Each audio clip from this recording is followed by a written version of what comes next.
Halo semuanya, welcome back to Chips Channel Car Information Program. Saat ini kita lagi ada di Haris Mobil dan kita lagi mau pinjam unitnya Haris Mobil. Mobil apa itu? Mobilnya sudah ada di depan kita, Honda HR-V generasi kedua.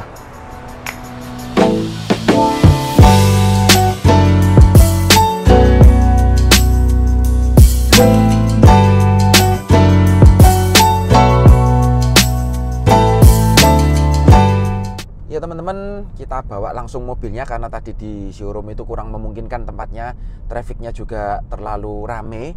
Jadi kita pindah tempat, cuma kali ini kan coba berbeda sedikit, kita langsung impresi berkendaranya dulu. Jadi Honda ini nggak pernah salah ya kalau buat posisi duduk ya. Ini setirnya bisa tilt dan teleskopiknya ini cukup jauh. Posisi duduknya juga enak, ini lumayan selonjor, saya nggak pernah komplain sih. Posisi duduknya Honda itu oke punya. Terus side supportnya ini juga menyangga tubuh dengan baik. Joknya ini bahannya campuran ya, jadi fabric sama kulit ya, tapi didudukin masih terasa cukup enak. Terus mobil ini juga karena dimensinya yang compact, jadi pengendaliannya tuh enak gitu, buat nyalip-nyalip dalam kota itu enak. Terus suspensinya ini memang agak sedikit stiff. Kita tadi sudah coba melewati beberapa polisi tidur, tapi nggak sampai mengganggu kenyamanan. Justru ini fun to drive-nya itu dapat banget sih. Ini kita goyangin dikit kayak gini lah, mobilnya ini ngikut aja, minim banget body roll-nya. Terus yang saya suka lagi dari Honda ini, meskipun dia CVT ya, tapi itu tarikannya itu kayak enak gitu loh, nggak kayak CVT kebiasaan. Ya seperti contohnya CVT-nya Nissan gitu ya, itu jauh lebih lemot dari mobil ini sih. Ini jauh lebih responsif. Terus mobil ini juga memiliki fitur-fitur, meskipun sekarang sudah keluar model barunya ya, tapi fitur-fiturnya itu masih kekinian. Jadi nggak kalah sama mobil-mobil zaman now. Contohnya sudah ada pedal shift. Kemudian ini meskipun belum ada Honda Sensing, tapi dia sudah dilengkapi dengan cruise control ya, period correct ya. Tapi zamannya itu cruise control itu menjadi hal yang cukup mewah, karena kebanyakan mobil yang pakai cruise control itu kelasnya di atasnya HR-V. Kemudian yang saya suka ini AC-nya ini semua layar. Coba kalau saya matikan, nah ini full touchscreen semua ini. Ini bahkan kayak mobil-mobil kekinian. Mobil-mobil sekarang kan semuanya dikontrol lewat head unit ya, di tengah touchscreen. Jadi ini nggak ketinggalan sama mobil-mobil sekarang. Terus bahan-bahan di samping ini nggak pelit sih, masih meskipun ini fabric, tapi ini full fabric. Dan sampai armrestnya ini juga fabricnya lebih empuk ya, enak banget sih. Kemudian untuk visibilitasnya ke depan oke, ke samping kiri kanan ini oke, serong oke, cuma ke belakang karena modelnya ini agak ke kupe-kupean, jadi ya agak sedikit kecil ya kalau lihat ke belakang, tapi masih cukup oke. Spion ini juga menurut saya agak sedikit kecil sih ya. Nah, selanjutnya untuk speedometer ini ya masih lah ya, period correct ya, dia masih analog, dan sebelah kanannya ini aja yang digital, tapi juga informasinya nggak terlalu banyak. Ini kilometer, trip A, trip B, kemudian sisa jarak tempuh, kemudian konsumsi BBM rata-rata, dan ada real time-nya juga. Ada petunjuk untuk transmisi juga sih.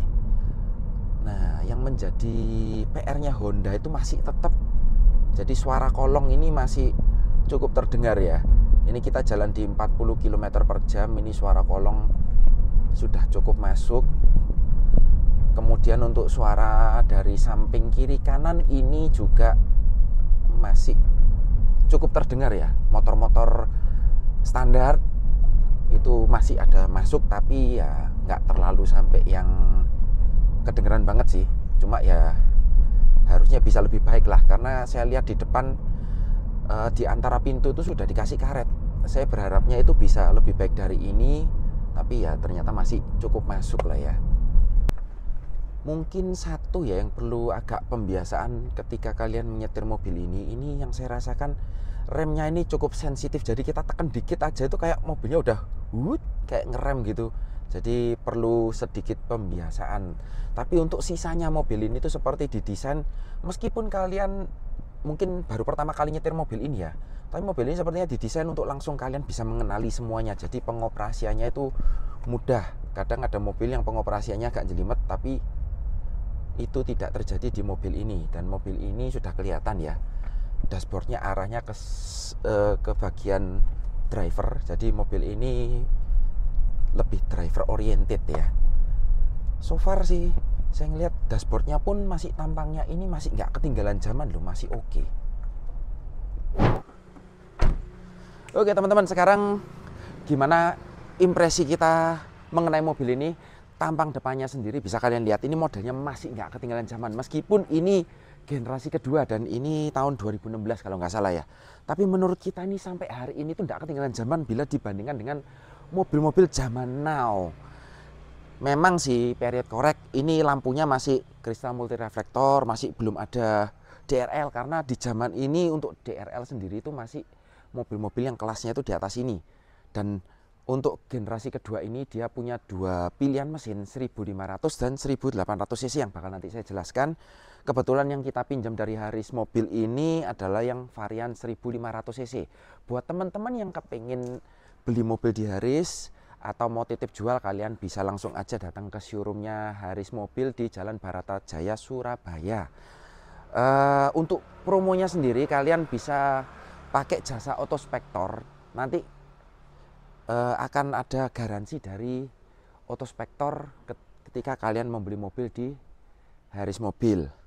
Oke, lanjut. Untuk jaminan yang diberikan di Haris Mobil, dijamin mobilnya tidak bekas tabrak, tidak bekas banjir, dan surat-suratnya pasti aman, tidak bermasalah. Oke, lanjut lagi bahas mobil ini. Kebetulan ini adalah varian yang paling tinggi, jadi ada fog lamp, bagian bawah ini sudah ada aksen silver, ada list chrome tipis di depan sebelah sini. Mungkin itu aja ya, karena ya pasti sudah banyak lah ya channel-channel yang bahas mobil ini. Langsung aja kita lihat bagian mesin dari mobil ini.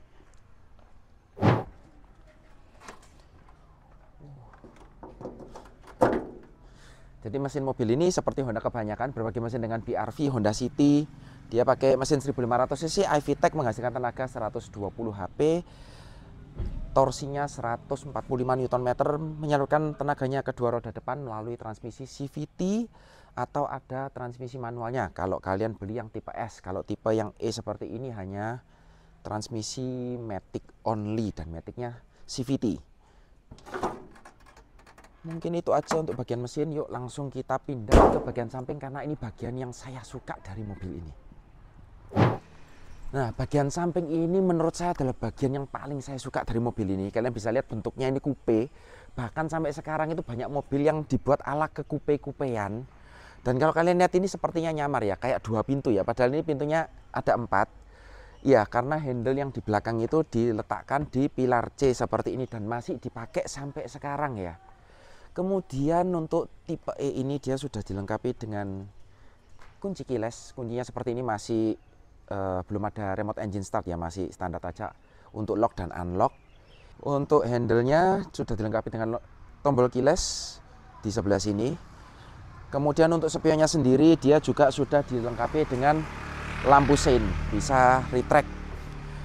Kalau kita ke bawah kalian bisa lihat untuk yang 1500 cc dia masih menggunakan velg yang single tone seperti ini, 215 55 ring 17.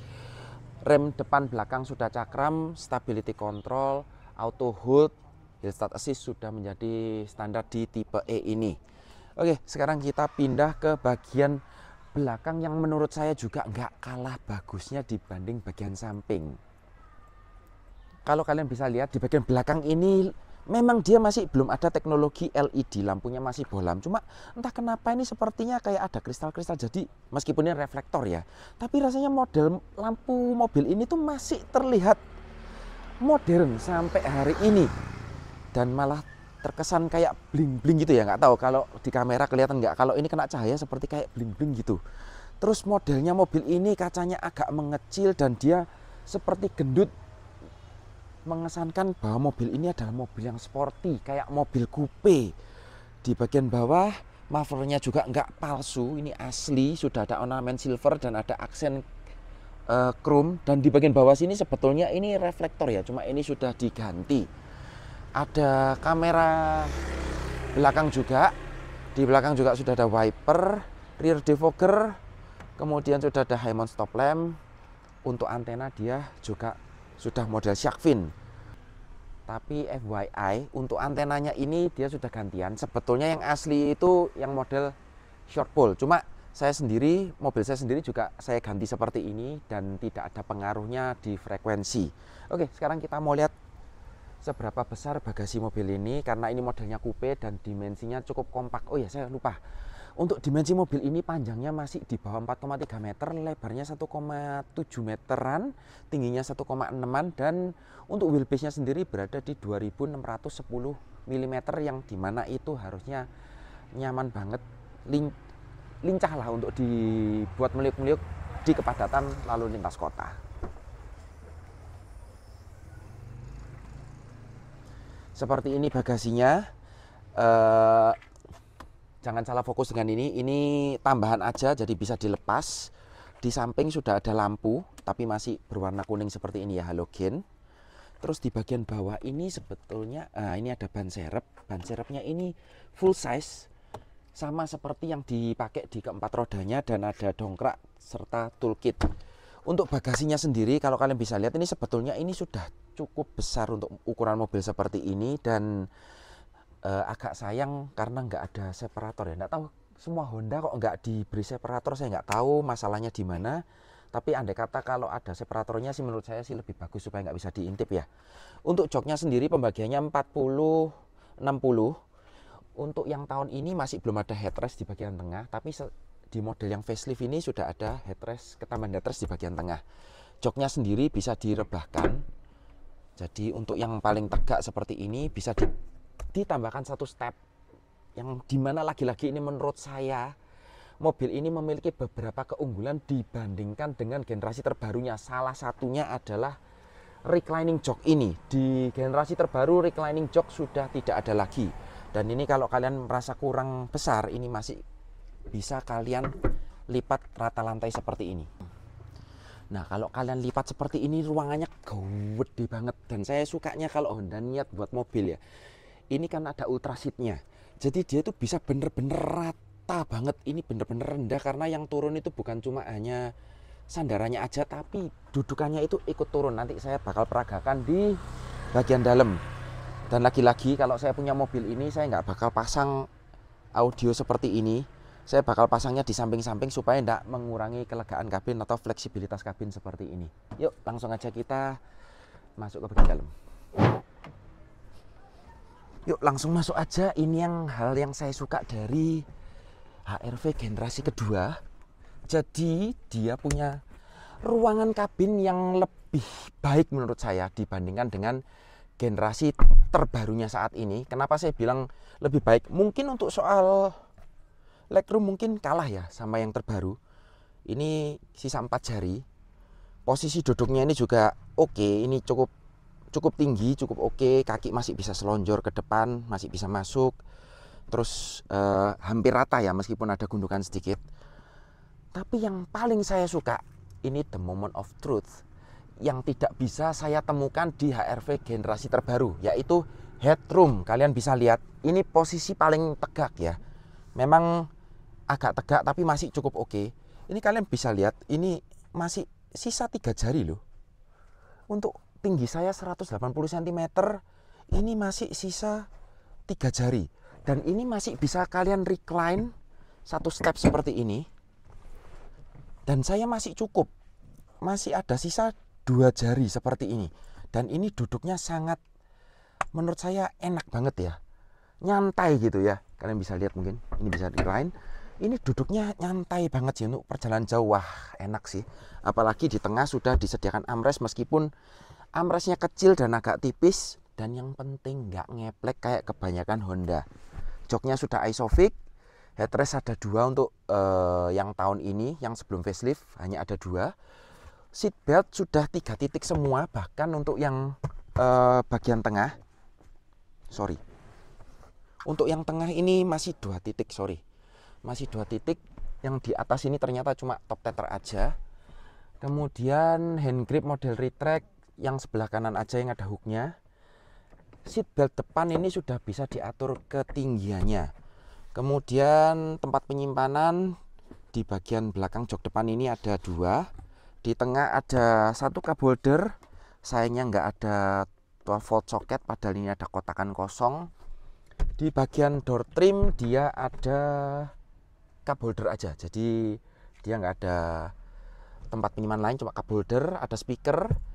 Dan yang saya suka ini fabriknya full ya, dari atas ini sampai armrest ya. Ini cukup empuk armrestnya. Kalau ke bawah lagi sudah plastik keras. Untuk lampu kabin ini disediakan lampu di tengah, tapi ini sudah diganti ya, harusnya warnanya nggak putih gini, ini sudah diganti LED. Oke, mungkin itu aja di bagian belakang, nggak terlalu banyak permainan. Sekarang kita pindah ke bagian depan. Untuk bahan joknya kalian bisa lihat ini fabric, dan di bagian sampingnya ini kulit untuk yang tipe 1500 cc. Yuk masuk. Wah, ini yang dulu menjadi bahan perdebatan ya. Jadi ini AC-nya ada 3 kayak BMW ya kan ya. Jadi ini AC-nya ada 3 bilah, tapi ini ternyata kekencangannya itu berbeda-beda loh.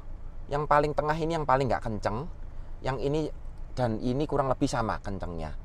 Dan ini bisa ditutup, untungnya bisa ditutup, jadi penumpang sebelah kiri nggak sampai masuk angin. Untuk bahan empuk-empuk di sini sudah dilapis kulit, ada jahitan-jahitan asli warna hitam. Untuk bagian atas ini bahannya plastik keras, masih cukup wajar di kelasnya. Untuk head unit ini sudah diganti yang Android ya. Kemudian tempat penyimpanan, wow, sudah soft opening, saya nggak nyangka loh. Nah ini antena aslinya. Oke, terus konsolnya juga kayak mobil-mobil kekinian, sudah ada lapisan kulit ya, ini ada jahitannya. Konsolnya tinggi seperti mobil-mobil kekinian, sudah parking brake, padahal jarang loh. Di zamannya ini masih jarang yang pakai electric parking brake seperti ini. Ada tempat penyimpanan terbuka di sini, gede. Ada power outlet 12 volt socket di sebelah sini. Kemudian di samping di door trim ada cup holder. Untuk speedometernya ya period correct masih analog. Cuma yang bagian kanan ini aja yang sudah digital, berbagi dengan BRV dan Honda City ya. Ini hanya beberapa informasi, masih cukup simple. Sudah ada stability control, ada pedal shift. Untuk setirnya ini aksennya warna black glossy seperti ini. Masih belum dilapis kulit karena ada yang 1800 cc yang dilapis kulit. Pengaturannya sendiri dia sudah teleskopik dan bisa tilt juga. Ke bagian atas untuk sun visor dia sudah dilengkapi dengan vanity mirror, ada lampunya kiri dan kanan. Ada lampu kabin lagi di tengah yang model pencet seperti ini. Ini lampunya sudah diganti LED. Spion tengah day night view. Kemudian ada 2 cup holder di sini yang bisa kalian atur ketinggiannya. Ada armrest. Ini kecil banget ya, tempat penyimpanan di dalam kecil. Armrestnya ini bisa kalian maju mundurkan seperti ini. Jadi kalau kalian nyetir ini posisinya enak banget sih. Overall mengenai mobil ini kalau saya bilang, meskipun sudah keluar generasi terbarunya, tapi dia masih memiliki kelebihan-kelebihan dibandingkan generasi terbarunya. Salah satu contohnya yaitu kelegaan kabin belakang yang nggak bisa saya temukan di generasi terbarunya. Terus mobil ini fiturnya pun juga nggak kaleng-kaleng. Dia masih kekinian banget. Seperti AC ini model layar sentuh. Jadi kalau mesinnya kita matikan, dia bener-bener hitam. Seperti mobil-mobil zaman now. Ini oke banget sih. Sudah ada electric parking brake dan brake hold juga. Menurut teman-teman gimana mengenai mobil ini? Kalau andai kata kalian punya budget 200 jutaan, kira-kira worth it nggak buat kalian mobil ini? Kalian bisa komen-komen di bawah. Jangan lupa subscribe channel kita, share, like kalau kalian suka video kita. Jangan lupa aktifkan tanda lonceng notifikasi untuk mengetahui video-video terbaru dari kita. Jangan lupa juga untuk follow Instagram, TikTok, dan Facebooknya Chips Channel. Mohon maaf apabila ada salah kata-kata, salah perbuatan, atau sesuatu yang kurang berkenan bagi kalian. Saya Christian pamit undur diri. Sampai jumpa di video berikutnya.